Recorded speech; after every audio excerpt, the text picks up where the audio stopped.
நாளிலும் கூட நாம் தியானத்துக்காக எடுத்துக் கொள்ளப்பட்ட வேத பகுதி லூக்கா எழுதின சுவிசேஷம் 10ஆம் அதிகாரம். அல்லேலூயா. முன்பதாக சங்கீதத்தை நான் ஆராய்ந்து பார்த்த பொழுது 82 83 சங்கீதத்திலே ஆசாப்பின் சங்கீதம். அதுல ஒடுக்கப்பட்டவர்களை கர்த்தர் காப்பாற்ற வேண்டும். அல்லேலூயா. நியாயாதிபதிகள், நீதிபதிகள் ஒடுக்கப்பட்டோரை காப்பாற்ற வேண்டும், துன்மார்க்கர் கையில் இருந்து என்று சிலர் ஆராய்ந்து பார்த்த பொழுது அதை காட்டிலும் லூக்கா எழுதின சுவிசேஷம் 10ஆம் அதிகாரத்தை ஆராய்வதிலே என் மனம் சென்றது. அல்லேலூயா. இங்கே வேற 70 பேரை ஆண்டவராய் இயேசு கிறிஸ்து ஊழியத்துக்காக 2 பேராக அனுப்புகிறார். 2 பேராக அனுப்பி அது எப்படி அனுப்புறாருன்னா, தாம் போகும் சகல பட்டணங்களுக்கும்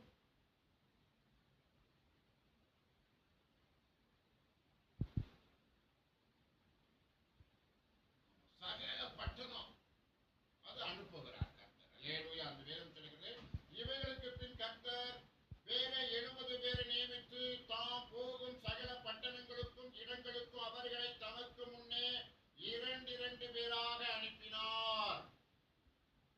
சகல பட்டணங்களுக்கும் இடங்களுக்கும். அப்ப பட்டணங்கள் வேற, இடங்கள் வேற. அல்லேலூயா. ஒருவேளை கிராமங்களா இருக்கலாம். பட்டணங்களுக்கும் கிராமங்களுக்கும் தேசங்களுக்கும் அவர் 2 பேராக அனுப்பினார். அல்லேலூயா. அப்பொழுது அவர் அவர்களை நோக்கி, அறுப்பு மீது வேலையாட்களோ கொஞ்சம், ஆகையால் அறுப்புக்கு எஜமான் தமது அறுப்புக்கு வேலையாட்கள் அனுப்பும்படி அவரை வேண்டிக் கொள்ளுங்கள். அறுப்பு மிகுதி, வேலையாட்களோ கொஞ்சம். அறுப்பு அதிகமாக இருக்கிறது. ஆண்டவருடைய பார்வை சரியான பார்வை. அல்லேலூயா. ஆவிக்குரிய 7 கண்களை உடையவர் ஆண்டவராய் இயேசு கிறிஸ்து. எதையும் சரியாக ஆவிக்குரிய கண்ணோட்டத்தில் பார்க்க வல்லமுள்ள தேவன் ஆண்டவராய் இயேசு கிறிஸ்து. அல்லேலூயா. அவர் பார்க்கிறவர்களே அறுப்பு மிகுதியாக இருக்கிறது, வேலையாட்களோ கொஞ்சம். அப்ப ஆண்டவர் என்ன சொல்ல வருகிறார்? அநேகமாயிரம் லட்சக்கணக்கான ஜனங்கள் மேய்ப்பனில்லாத ஆடுகள் போல் இருக்கிறார்கள். அவர்கள் கர்த்தருக்குள் விளையச் செய்ய வேண்டும்.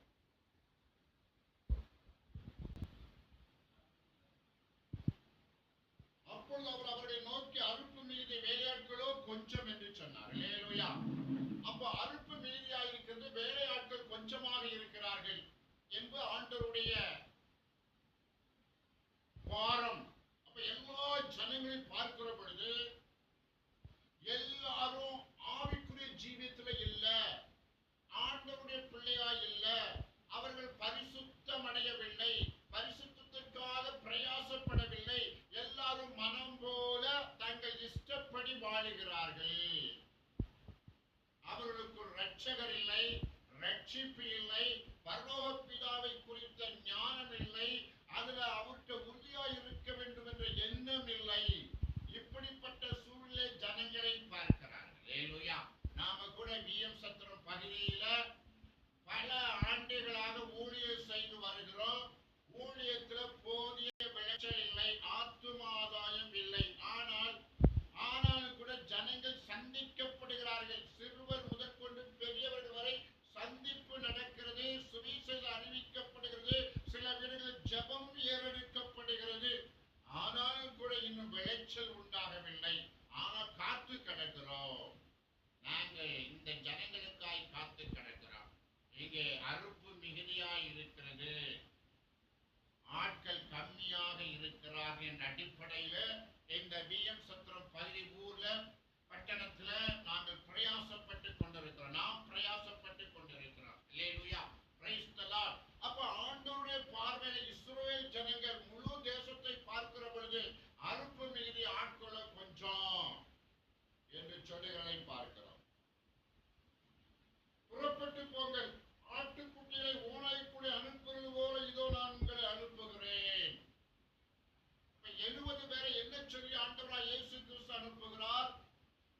ஆட்டுக்குட்டிகளை ஓநாய்களுக்குள்ளே அனுப்புகிறது போல.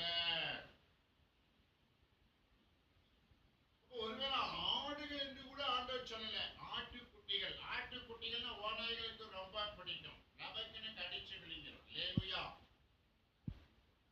அப்போ ஓநாய்களுக்குள்ளே ஆண்டவர் அனுப்புகிறார். அப்ப ஆட்டுக்குட்டிகள் எப்படி ஓநாய்க்குள்ள போக முடியும்? அதான் கர்த்தருடைய கிருபை. இந்த ஆட்டுக்குட்டிகள் கர்த்தருடைய கிருபை பெற்ற ஆட்டுக்குட்டிகள். இதை பார்த்தோன்னே ஓநாயால ஒண்ணும் செய்ய முடியாது. மிரட்டி உருட்டி பார்க்கும், ஆனால் ஒண்ணும் செய்ய முடியாது. ஏன்னா ஆட்டுக்குட்டிகள் ஆண்டவருடைய கிருபையால் நிரப்பப்பட்டு ஆண்டவர் அனுப்புகிறார். அல்லேலூயா. பணப்பையும் சாமான் பையையும் பாதரட்சைகளையும் கொண்டு போக வேண்டாம், வழியிலே ஒருவரையும் வினவும் வேண்டாம். பணப்பை, பொருட்கள் வைக்கக்கூடிய பை, பாதரட்சையும் கொண்டு போக. ரெண்டு பாதரட்சை இல்லை, பணப்பை. பணம் நிறைய சேகரித்து கொண்டு போகணும் அவசியம் இல்லை. ஏதாவது பொருட்களை வச்சு கொண்டு போ, சமைச்சு சாப்பிட பொருட்களை கொண்டு போன அதுவும் கொண்டு போக வேண்டாம் என்று கர்த்தர் சொல்லுகிறார். வழியில யாரையும் வினவும் வேண்டாம். யார்கிட்டயும் போய் நீங்க இது எப்படி, இந்த ஊர் எப்படி, இந்த மக்கள் எப்படி, இந்த ஊருக்கு எப்படி போகணும், இது என்ன தேவைகள், அங்கெல்லாம் என்ன ஹோட்டல் இருக்கு, என்ன காரியம் இருக்குன்னு யாரும் பேச வேண்டாம். ஒரு வீட்டில் பிரவேசிக்கிற போது இந்த வீட்டுக்கு சமாதானம் உண்டாக கடவுள் என்று முதலாவது சொல்லுங்கள். சமாதான பாத்திரம் அங்கே இருந்தால் நீங்கள் கூறின சமாதானம் அவர்களிடத்தில் தங்கும், இல்லாதிருந்தால் உங்களிடத்துக்கு திரும்பி வரும். அல்லேலூயா. ஒரு வீட்டுக்கு போனா ஆண்டவர் யோசனை சொல்லி கொடுக்கிறாரு. ஒரு வீட்டுக்கு போனா இந்த வீட்டுக்கு சமாதானம் உண்டாவதாக அப்படின்னு சொல்லுங்க. அப்ப அந்த வீட்டுக்காரர் என்ன சொல்லணும்? வெல்கம் பண்ணி அவங்களை ஏற்றுக்கொண்டு பராமரித்து என்ன விஷயம் சொல்ல வந்திருக்கீங்கன்னு கேட்டு ரட்சிக்கப்படணும். அப்ப சமாதானத்தின் பாத்திரம் அங்கே இருந்தால், அவர் ரட்சிக்கப்பட போகிற ஜனங்களா இருந்தால் கர்த்தருக்கு ஸ்தோத்திரம். அப்ப ரட்சிக்கப்படக்கூடிய ஜனமா இருந்தால், சமாதானத்தின் பாத்திரம் அங்கே இருந்தால், அந்த சமாதானம் அவர்களுக்கு பொருந்தும், அவர்களுக்கு ஒத்து வரும், அவர்கள் உடையதாய் மாறும், சமாதானம் உடைய குடும்பமாய் மாறும். அப்ப சமாதானத்துக்கு ஏதுவானவர்களாய் இல்லாவிட்டால் அந்த சமாதானம் திருப்பி அந்த சமாதான கூறுகளுக்கே வந்துடும். அல்லேலூயா. Praise the lord. நாம் இந்த நாட்கள் ஊழிய பாதையில் அநேக வீடுகளில் சென்று சமாதானத்தை கூறுகிறோம்.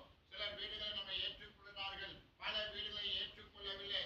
சில வீடுகள் ஒட்டிக் கொள்கிறோம், சில வீடுகளை ஒட்டவே முடியாது. ஒட்ட முடியாத வீடுகள்லாம் இருக்கு, ஒட்டி கொள்கிற வீடுகள்லாம் இருக்கிறது. கர்த்தருக்கு ஸ்தோத்திரம். Price the Lord.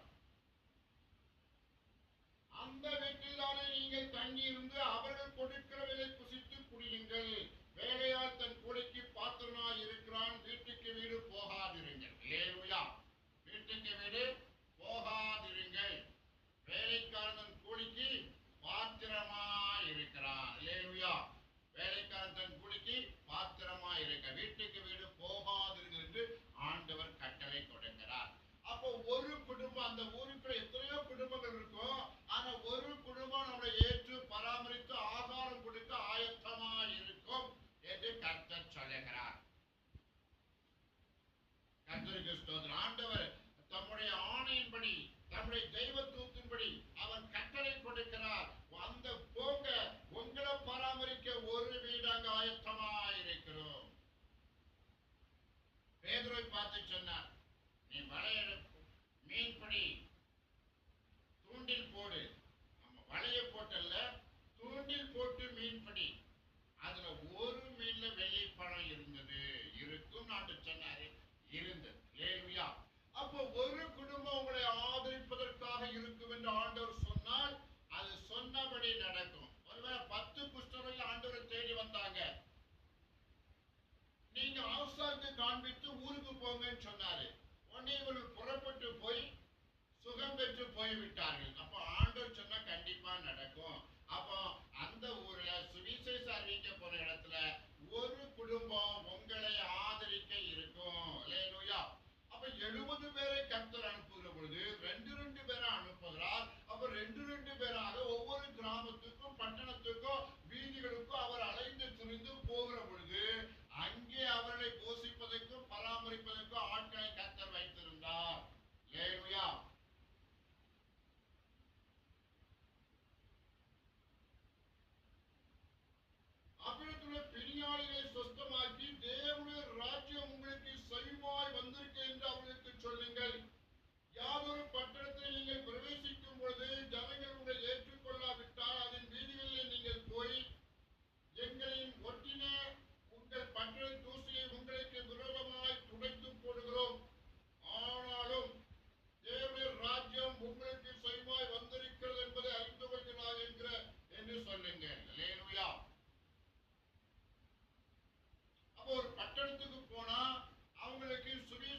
அவனை மேற்கொள்வதற்கு அதுக்கப்புறம் எங்களால் முடியவில்லை.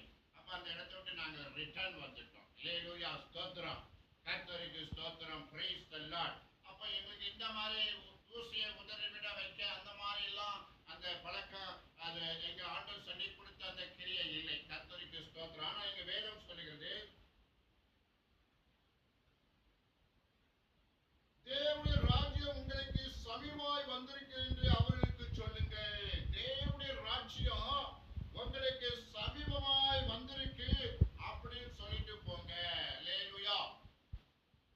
அப்படின்னா அந்த அந்த பட்டணம், அந்த ஊர் மக்கள் இப்பொழுது அவரை ஏற்றுக்கொள்ளாவிட்டாலும் பிற்பாடு மனம் திரும்பி ஏற்றுக்கொள்ள ஒரு வழிவாசல் உண்டு. அல்லேலூயா. இப்ப கிறிஸ்தவபுரம் பரம்பரை பாத்தீங்கன்னா நிறைய 2-3 சபைகள் இருக்கு. கர்த்தருக்கு ஸ்தோத்திரம். நிறைய கிறிஸ்தவர்கள் போய் குடியேறிவிட்டார்கள். அந்த மாதிரி ஒரு சூழ்நிலை இப்பொழுது மாறிவிட்டது. கர்த்தருக்கு ஸ்தோத்திரம். ஒருவேளை அந்த ஸ்பாட்டில் அவர்கள் ஏற்றுக்கொள்ளாமல் எதிர்த்திருந்தாலும் பிற்காலத்திலே அவர்கள் மனம் திரும்புவது நிச்சயமாய் இருக்கிறது. ஆகிய தேவனுடைய ராஜ்யம் உங்களுக்குள்ள வந்திருக்கு அப்படின்னு சொல்லிட்டு போங்கன்னு ஆண்டவர் சொல்லுகிறதை பார்க்கிறோம். கர்த்தருக்கு ஸ்தோத்திரம்.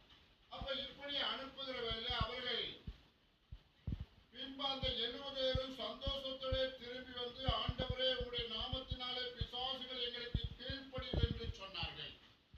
இப்ப 70 பேர் நல்ல ஊழியர் செஞ்சுட்டு முடிச்சுட்டு ஆண்டவரா இயேசுவை திரும்பி வந்து ரிப்போர்ட் பண்றாங்க, உங்களுடைய நாமத்தினால பிசாசுகளும் எங்களுக்கு கீழ்ப்படுகிறது.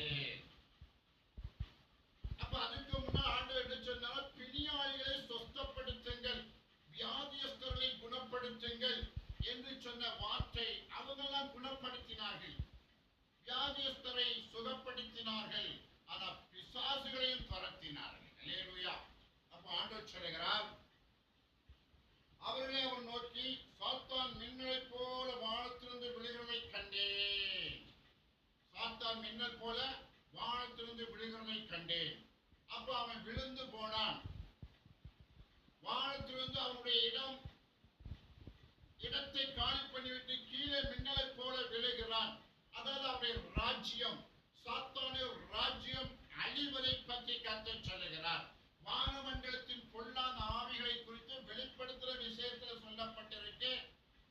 வானமண்டலத்துல தேவ தூதர்களும் சைத்தான் கூட்டமும் யுத்தம் செய்த பொழுது சைத்தான் கூட்டம் தேவ தூதர்களை மேற்கொள்ள முடியாமல் வானத்திலிருந்து கீழே விழுந்தது. அப்ப பூமியில அதிகமான உபத்திரம் வந்தது என்று சொல்லி வெளிப்படுத்தின விசேஷத்தை சொல்லப்பட்டிருக்கு. அதுக்கு முன்னோடி ஆண்டவர் சொல்கிறாரு,